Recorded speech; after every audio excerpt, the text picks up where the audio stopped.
बिस्मिल्लाहिर्रहमानिर्रहीम। अस्सलाम वालेकुम नाज़रीन, आप यूट्यूब चैनल देख रहे हैं। मैं इमरान खान हूँ। 3 बड़े फैसले हैं जो इस वक्त हुकूमत ने किए हैं और ये फैसले मियाँ नवाज शरीफ के हैं। मियाँ नवाज शरीफ साहब के बारे में कहा जा रहा था री लॉन्च हो रहे हैं। जब भी नवाज शरीफ साहब री लॉन्च होते हैं तो फाउल खेलना शुरू कर देते हैं। मियाँ साहब की ऐसा लगता है पूरी ज़िंदगी की सियासत फाउल पे खड़ी है।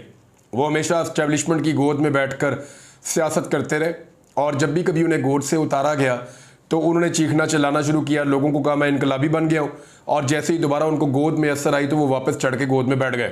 अब मियाँ नवाज शरीफ साहब ने पाकिस्तान की तारीख में डिक्टेटर्स के बाद जो सबसे ज़्यादा डिक्टेटरशिप वाली हरकतें की हैं वो मियाँ नवाज शरीफ साहब ने की हैं हमेशा। अभी 3 चीज़ों का इन्होंने फैसला किया है और वो फैसलों की अनाउंसमेंट भी की गई है। वजह क्या है मैं आपको बताता हूँ, और कानूनी तरीक़ाकार क्या इसके लिए मौजूद है या नहीं है वो भी आपको बताता हूँ। सबसे पहले तो यह है कि पाकिस्तान तहरीक इंसाफ पर पाबंदी लगाने का इन्होंने फैसला किया है। यह है जी मियाँ नवाज शरीफ साहब की सियासत। दूसरा, उन्होंने इमरान खान साहब पर, आरफ अलवी साहब पर और उस वक्त के डिप्टी स्पीकर जब इमरान खान साहब की हुकूमत थी कासिम सूरी साहब, इन तीनों के ऊपर 2.5 साल गुजरने के बाद लगभग ये फैसला किया है कि इनके ऊपर गद्दारी का मुकदमा बनाया जाएगा, आर्टिकल 6 का मुकदमा इन पर बनाया जाएगा। और इसके अलावा इन्होंने जो मखसूस नशस्तों वाला मामला था उसमें अपील भी कर दी है। अब तीनों चीज़ों पे बारी बारी आ जाते हैं। सबसे पहले हुकूमत का पाकिस्तान तहरीक इंसाफ पर पाबंदी लगाने का फैसला। ये होता क्या है, इसका कानूनी तरीकाकार क्या है, इससे पहले आप ये जान लीजिए कि इसकी अनाउंसमेंट जो है वो इंफॉर्मेशन मिनिस्टर ने की है और उन्होंने ये कहा कि चंद दिनों से मुल्क के अंदर एक बड़ी हैजानी कैफियत है, और वो हैजानी कैफियत आपको पता है क्यों है, वो तो सुप्रीम कोर्ट ऑफ पाकिस्तान के एक फैसले के बाद से है। और फिर वो ये कह रहे हैं कि ये जो कुछ भी हो रहा है मुल्क में इसके लिए उन्होंने कहा ये पाकिस्तान तहरीक इंसाफ जिम्मेदार है, ये मुल्क और तहरीक इंसाफ एक साथ नहीं चल सकते। तो अब इमरान खान साहब जो है उनकी पार्टी को ख़त्म कर दिया जाएगा, यानी पाकिस्तान तहरीक इंसाफ के जो पार्टी है इसके खिलाफ एक रेफरेंस भिजवा दिया जाएगा सुप्रीम कोर्ट ऑफ पाकिस्तान में। अब मामला यह है कि सुप्रीम कोर्ट ऑफ पाकिस्तान, इसका तरीकाकार भी यही होता है, हुकूमत अगर पाबंदी लगाना चाहे तो कैबिनेट इसका फैसला कर सकती है, लेकिन यह मामला सुप्रीम कोर्ट ऑफ पाकिस्तान में जाता है और सुप्रीम कोर्ट ऑफ पाकिस्तान ही इसके ऊपर हतमी राय दे सकती है। क्या पाकिस्तान तहरीक इंसाफ पर पाबंदी लग सकती है, ये एक बड़ा सवाल है। पाबंदी लगने के लिए जवाब क्या है, एक साइफर वाला केस है, एक 9 मई के वाकयात हैं, और उसके अलावा ये कह रहे हैं जी अभी इमरान खान साहब ने कोई साजिशें करने की कोशिश की है। और पंजाब गवर्नमेंट ने एक कैबिनेट की मीटिंग भी की थी, आपको याद होगा इमरान खान साहब के अकाउंट से एक ट्वीट हुआ था जिसके बाद बहुत अजीबोगरीब सूरत हाल पैदा हुई। अजहर मशवानी के भाई भी उठाए गए, शहबाज गिल का भाई जो है वो भी उठाया गया, कुछ और लोग भी जो है वो जबरी तौर पे अगवा किए गए, तो लापता हो गए वो लोग। तो ऐसी सूरत हाल में इन सारी चीज़ों को इकट्ठा करके एक जवाब के तौर पे पाकिस्तान तहरीक इंसाफ के खिलाफ कार्रवाई की जाएगी और इस जमात को ख़त्म कर दिया जाएगा। क्या ये मुमकिन है? तो मैं आपको क्लियरली कह लूँ, ये पहला जो मौक़िफ़ है पाकिस्तान तहरीक इंसाफ के खिलाफ PMLN का, ये मुमकिन नहीं है, आईनी और कानूनी तौर पे मुमकिन नहीं है। इस पे जो बैरिस्टर अली ज़फ़र हैं पाकिस्तान तहरीक इंसाफ के रहनुमा, उन्होंने कहा जी कि हम 1 सेकंड के लिए भी पाबंदी के फैसले पर अमल दरामद नहीं होने देंगे। इसकी 3 चीज़ें हैं, एक, हुकूमत ये क्यों करना चाह रही है, नंबर 2, क्या ये हो सकता है, नंबर 3, इसका रद्द अमल क्या आएगा और क्या हुकूमत ये कर पाएगी। ये 3 चीज़ें हुकूमत ये इसलिए करने जा रही है, पहले इसके ऊपर आप आ जाएं कि इस वक्त जो महंगाई की सूरत हाल है, जो पाकिस्तान के अंदर आम आदमी की मईशत है, अभी पेट्रोल की कीमतें दोबारा बढ़ने वाली है, बिजली का टैरिफ बढ़ते बढ़ते जो है वो 49 रुपए तक पहुँच गया है। ये बुनियादी टैरिफ जो है ये 16 रुपये का हुआ करता था इमरान खान साहब के दौर में, और बिजली लोगों को सस्ती मिला करती थी। तो ये लोग आए बिजली सस्ती करने के लिए, और सस्ती करने के नाम के ऊपर आए और इन्होंने बिजली के बिलों को इतना महंगा कर दिया कि आम आदमी की पहुंच से बाहर चला गया।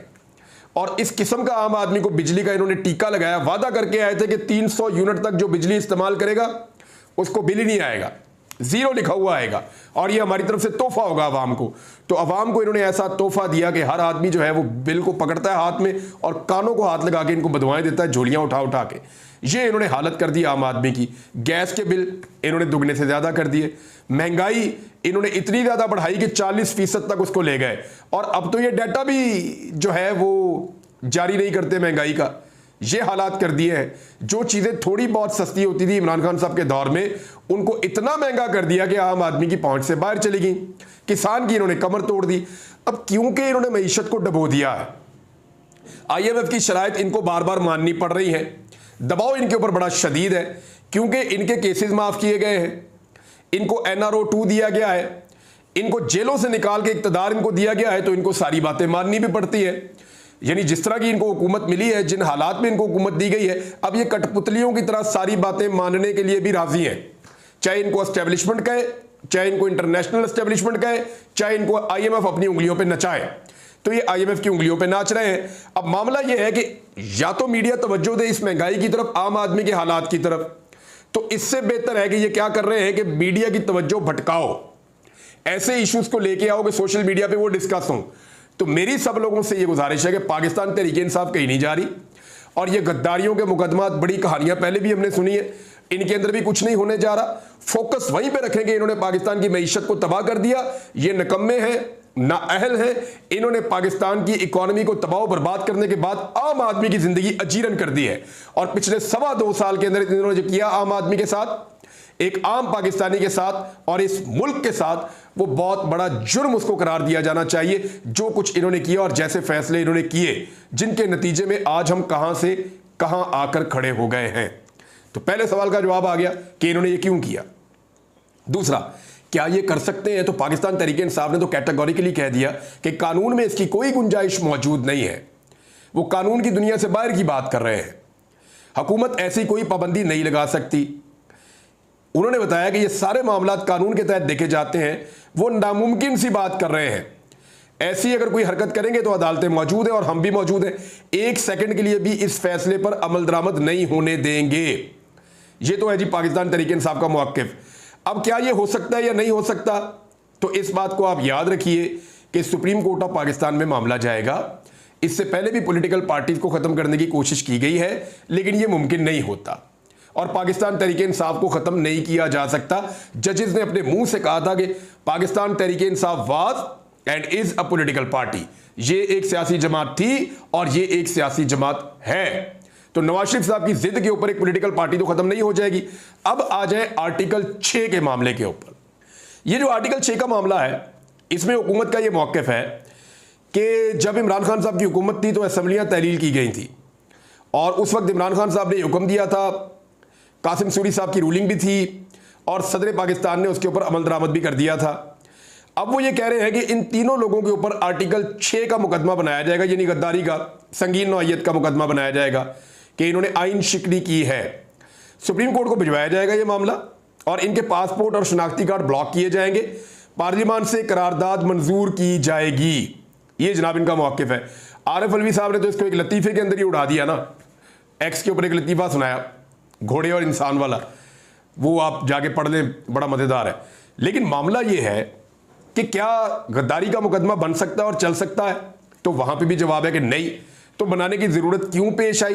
हुकूमत चाह रही है कि उनकी नाअहली, उनका नकम्मापन, उनकी नालायकी, इसके ऊपर बात ना हो, बल्कि बात हो इन चीज़ों के ऊपर कि फ़लाँ को पकड़ लिया, फ़लाँ औरत को बंद कर दिया, फ़लाँ जगह पे पुलिस ने छापा मार दिया, फ़लाँ का बच्चा उठाकर ले गए। ये इंसानी हुकूक के छोटे बड़े मामलात में और अपने केसेस में फंसे रहे और अपोजिशन का रोल प्ले ना करें। मेरे ख्याल में यहाँ पे सबसे ज़्यादा ज़रूरी ये है कि अपोजिशन का रोल प्ले किया जाए पाकिस्तान तहरीक इंसाफ की जानिब से भी, और सोशल मीडिया के ऊपर जो पाकिस्तानी मौजूद हैं वो अपनी आवाज़ उठा सकते हैं महंगाई के खिलाफ, बैड गवर्नेंस के खिलाफ, जुल्म और ज्यादती के खिलाफ, तो वो उनको उठानी चाहिए। आर्टिकल 6 क्या इमरान खान साहब के खिलाफ लग सकता है? जवाब क्या है? ये कहेंगे जी उस वक्त, अब 2.5 साल के बाद इनको याद आया, उस वक्त ये मामला सुप्रीम कोर्ट ऑफ पाकिस्तान में गया था तो तब तो आर्टिकल 6 लगा नहीं, और अब अगर आर्टिकल 6 लगाएंगे तो किस बुनियाद पे लगाएंगे? साइफर वाला मामला था, याद रखिएगा, जिसपे इमरान खान साहब ने उस वक्त असेंबलियां तहलील करने का हुक्म दिया था। याद करें, डिप्टी स्पीकर की रूलिंग में भी साइफर मौजूद था। तो याद कीजिए कि मामला साइफर वाला था। साइफर को कोई खोल के देखना भी नहीं चाहता। चीफ जस्टिस खुद कह रहे हैं कि मेरे सामने आएगा मैं तो अपनी आंखें बंद कर लूंगा। अब अगर इस मामले के ऊपर यह केस चलाया गया तो इमरान खान साहब ये कहेंगे कि लाओ साइफर खोलो, उसको देखो। एक दफा फिर सारों को शर्मिंदगी होगी और एक मरतबा फिर जो हुकूमत की तब्दीली हुई थी वो सारे मामला जाके वहीं पर खड़े हो जाएंगे, जिसकी गवाही अब फजलुर रहमान साहब और बहुत सारे ऐसे लोग, यानी जावेद लतीफ साहब और बहुत सारे लोग, वो अब गवाहियां दे रहे हैं कि हमें कहा गया था कि इमरान खान साहब की हुकूमत गिरा दी जाए अदम एतमाद के जरिए। हमें ये नहीं करना चाहिए था, लेकिन हमें वर्गलाया गया और हमसे ये करवाया गया। उसमें साइफर की भी एक रियलिटी है। तो जब ये मामला खुलेगा तो फिर साइफर भी खुलेगा, और साइफर जब खुलेगा तो साइफर वाले केस में तो वैसे ही इमरान खान साहब और शाह महमूद कुरैशी साहब पहले ही बाइज्जत बरी हो चुके हैं। तो मेरा नहीं ख्याल कि यहां पे आर्टिकल 6 लगता है, ये भी सिर्फ और सिर्फ तवज्जो भटकाने की एक कोशिश है। नंबर 3, पीएमएलएन ने जनाब दरखास्त कर दी सुप्रीम कोर्ट ऑफ पाकिस्तान में अपने वकील के जरिए से कि जनाब ये मखसूस नशिस्तें पाकिस्तान तहरीक इंसाफ को नहीं मिल सकती, ये तो केस में नहीं थे। एक तो मैं उनकी तस्दीक कर दूं कि तहरीक इंसाफ ने बाकायदा दरखास्त दायर की थी कि हमें इस केस का हिस्सा बनाया जाए, और ये दरखास्त जब उन्होंने दायर की थी तो उसके बाद छुट्टी आ रही थी। मैंने एक वीलॉग किया था और मैंने कहा था कि पाकिस्तान तहरीक इंसाफ ने यह छक्का लगाया, उन्होंने बड़े मौके के ऊपर चौका मारा है, और उन्होंने अपने आप को इस केस के अंदर एक फरीक बनाकर अदालत के अंदर जो बार बार ये नुक्ता उठाया जा रहा था कि तहरीक इंसाफ का मामला क्यों छेड़े, वो तो है ही नहीं फरीक, तो खुद फरीक बन के उन्होंने बहुत सारे सवालों के जवाब वहां पे रख दिए थे। और सलमान अकरम राजा साहब ने बतौर पाकिस्तान तहरीक इंसाफ के वहां पे अपना मौक़िफ़ बड़े अच्छे अंदाज में पेश किया था। तो ये मामला जो है अपील का, पीएमएलएन ने अपील तो कर दी है, लेकिन एक्चुअली वो जजेस के साथ लड़ना चाहते हैं। एक्चुअली वो अब विक्टिम कार्ड इस्तेमाल करना चाहते हैं कि हमारे साथ बड़ी ज्यादती हुई है। अब नवाज शरीफ साहब का अंदाजा आप ये करें कि वो अपनी छांगा मांगा से उन्होंने सियासत शुरू की है, बंदे उठा के ले जाके छांगा मांगा में भर दिए और वहां से जो है वो अपना वोट लेते थे। वो तो जो छांगा मांगा वाली सियासत है ना, वो नवाज शरीफ की आज भी खत्म नहीं हो रही। वो जो हॉर्स ट्रेडिंग वाली सियासत है ना नवाज शरीफ साहब की, वो आज भी खत्म नहीं हो रही। वो आज भी इकदार की सियासत नहीं करना चाहते, इक्तदार की सियासत करना चाहते हैं। मियाँ साहब आप हारी हुई नशिस्त पे एमएनए बने हैं, मियाँ साहब आप बुरी तरह इलेक्शन हारे हैं, आपकी पार्टी को मेरे ख्याल में 20-25 सीटें मैक्सिमम मिली हैं। पाकिस्तान तहरीक इंसाफ वाले तो कहते हैं 17 सीटें मिली हैं, लेकिन चले बहुत भी मिली हैं तो आपको 25 सीटें मिल गई होंगी, 30 मिल गई होंगी। आप तीसरे नंबर की पॉलिटिकल पार्टी है पाकिस्तान में। पहले नंबर पे तहरीक इंसाफ, दूसरे नंबर पे पीपल्स पार्टी और तीसरे नंबर पे पीएमएलएन। ये आपकी हालत हुई है और आपको चाहिए मखसूस नशिस्तें। जहां से आप इलेक्शन हार गए वो मखसूस नशिस्तें भी आपको चाहिए। एक तो जाली फार्म 47 के ऊपर बनने वाली जो आपकी सीटें हैं वो तो आपसे वापस ली जानी है। जब ट्रिब्यूनल्स बैठेंगे, इंसाफ होगा तो सीटें आपके हाथ से जाएंगी, जितना मर्जी आप रोएं पिटें चलाएं जो मर्जी करें वो आपको देनी पड़ेंगी। और दूसरा जो मामला है, ये अपील में जो आप जा रहे हैं तो मखसूस नशिस्तें आपकी थी नहीं, तो सुप्रीम कोर्ट ऑफ पाकिस्तान ने वहां पे फैसला दिया हुआ है, इलेक्शन कमीशन ऑफ पाकिस्तान ने उस पर अमल दरामद करना है। पाकिस्तान तहरीक इंसाफ के 35 से जायद मेंबर कौमी असम्बली जो आज़ाद हैसियत में जीते थे वो तहरीक इंसाफ को ज्वाइनिंग दे चुके हैं। बयान हल्फी जो 2-3 मेन ओहदेदारान हैं उनके अभी रुके हुए हैं, और दूसरी बात यह है कि 3 लोग पाकिस्तान से बाहर हैं, तो ऑलमोस्ट सारा मुकम्मल हो गया। जिनको गायब किया गया एमएनए को, साहबजादा अमीर सुल्तान, उनका भी जो है वो बयान हल्फी जो है वो सामने आ गया सोशल मीडिया पे, उनका पहले से लिखा हुआ था वो भी उन्होंने भी जमा करवा दिया। तो अब सूरत हाल ये है कि पाकिस्तान तहरीक इंसाफ का कोई एक बंदा भी तोड़ने में पूरी की पूरी पीडीएम हुकूमत कामयाब नहीं हो सकी। हुकूमत के सारे वसाइल इनके पास है, एजेंसियां इनके पास है, खजाना इनके पास है, पैसा बेशुमार है, वजारतें ये दे सकते हैं, गिरफ्तार ये कर सकते हैं, टॉर्चर ये कर सकते हैं, फैमिलीज को ये उठा सकते हैं और कर भी रहे हैं। लेकिन इसके बावजूद एक बंदा भी इमरान खान का टूट कर नहीं गया। तो फिर इसका मतलब क्या? इसका मतलब है पाकिस्तान बदल गया है, जिसकी समझ अभी तक नवाज शरीफ को नहीं आ रही। नवाज शरीफ साहब उन्हीं पुराने हथकंडों पे चल रहे हैं। फिर अपील कर दी सुप्रीम कोर्ट ऑफ पाकिस्तान में जाके, और इस अपील में भी नवाज शरीफ साहब को क्या मिलेगा? मुझे तो नहीं लगता कि इसमें उन्हें कुछ मिलने जा रहा है। तो ये सारा केस मैंने आपके सामने रख दिया कि क्या पाकिस्तान तहरीक इंसाफ के ऊपर पाबंदी लग सकती है। तो सिंपल, इसका चांस इसलिए भी नहीं है कि जमात इस्लामी ने इसकी मुखालफत कर दी, पीपल्स पार्टी ने इसकी मुखालफत कर दी, एमक्यूएम ने कहा कि हमसे मशवरा ही नहीं किया, एएनपी ने भी इसकी मुखालफत कर दी, हुकूमत की इत्तेहादी जमातें इसकी मुखालफत कर चुकी हैं। ना सिर्फ हुकूमत की इत्तेहादी जमातों ने इसकी मुखालफत की, बल्कि जितनी अपोजिशन की जमातें हैं सब ने एक आवाज में इसकी मुखालफत की है, और सब ने कहा कि यह बचकाना हरकत है। ये कल को मियाँ जावेद लतीफ साहब दोबारा बैठ के एक इंटरव्यू में कह रहे होंगे, और पीएमएलएन के जो हम ख्याल सहाफ़ी हैं वो भी ये कह रहे होंगे कि जनाब इमरान खान साहब को मजीद मकबूल करने के लिए और नवाज शरीफ साहब की मकबूलियत को ज़मीन बोस करने के लिए और उनकी सियासत को मुकम्मल तौर पर तबाह करने के लिए हमसे ज़बरदस्ती पाकिस्तान तहरीक इंसाफ पर पाबंदी लगवाने की कोशिश की गई, जिसका फ़ायदा इमरान खान को हुआ।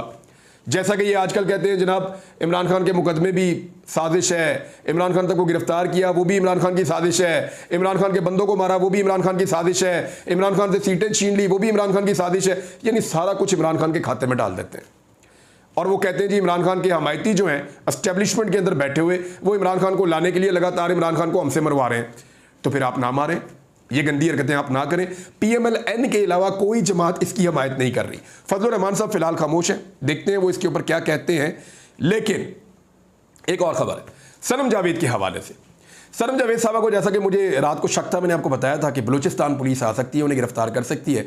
तो एक नामालूम किस्म के मुकदमे में जिसमें कोई बंदा भी फौत हो गया था, उस मामले में सनम जावेद साहबा को उन्होंने गिरफ्तार करके ले जाने की कोशिश की। ये मामला हाई कोर्ट के अंदर उठा दिया गया। जस्टिस गुल हसन औरंगजेब साहब, इनकी अदालत में मैं भी पेश हूँ, बड़े शानदार जज हैं और ऐसे जजेस की वजह से और इनके फैसलों की वजह से अदलिया की इज्जत बरकरार है। तो जस्टिस गुल हसन औरंगजेब साहब ने बाकायदा ये हुक्म जारी कर दिया कि सनम जावेद को अब गिरफ्तार नहीं किया जा सकता। वो एक आज़ाद शहरी के तौर पे इस्लामाबाद में रहेंगी। 5 दिन के बाद जुमेरात को उनकी दोबारा पेशी है इस्लामाबाद हाई कोर्ट में, वो दोबारा पेश हो जाएंगी। लेकिन इस बीच में उनको मना किया गया है कि वो किसी किस्म का कोई स्टेटमेंट ना दें और अभी वो खामोश नहीं इन मामलात के ऊपर। तो ये बड़ी अच्छी बात है। 14 महीने की एक लंबी स्ट्रगल के बाद पूरी रियासत मिलकर एक लड़की को शिकस्त नहीं दे सके और वो लड़की मुस्कुराती रही, हंसती रही।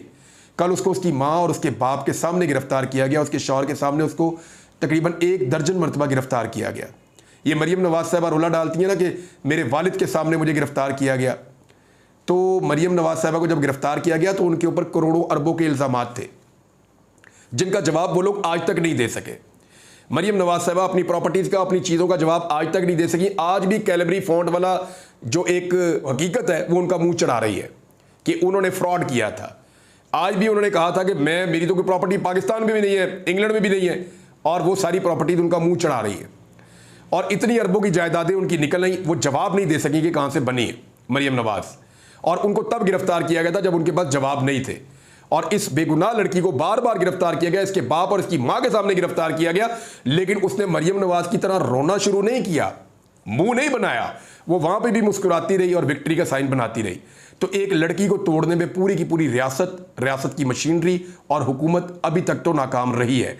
और ये कोई कामयाबी नहीं होती कि आप अपने मुल्क की खवातीन की आंखों में आंसू ले आए और उनको रुला के, ये कौन सी जीत है? इसको तो कोई जीत नहीं कहेगा, ये तो जीत के भी फिर आप हार गए। अब तक के लिए इतना ही, अपना ख्याल रखिएगा, अपने चैनल का भी। अल्लाह हाफ़िज़।